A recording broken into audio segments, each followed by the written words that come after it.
ఓం శాంతి. మనసు ఆరోగ్యంగా ఉంటే శరీరం కూడా ఆరోగ్యంగా ఉంటుంది.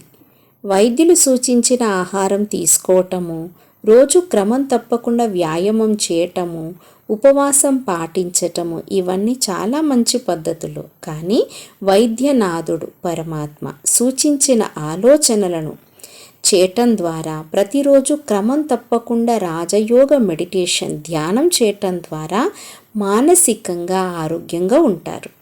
అప్పుడు శరీర వ్యాధి ప్రభావము మనసు మీద పడదు. నేడు శాస్త్రవేత్తలు, వైద్య నిపుణులు నిర్వహించిన అనేక విశ్లేషణల సారాంశము అన్ని వ్యాధులకు మూల కారణము మనసు యొక్క మానసికమైన స్థితి అంటున్నారు.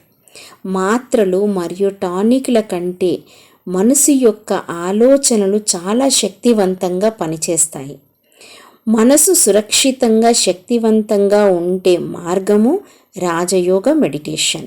రోజు ఉదయము సాయంత్రం 2 సార్లు ధ్యానం చేయటం ద్వారా మనసుకు మంచి మానసికంగా ఆరోగ్యం లభిస్తుంది.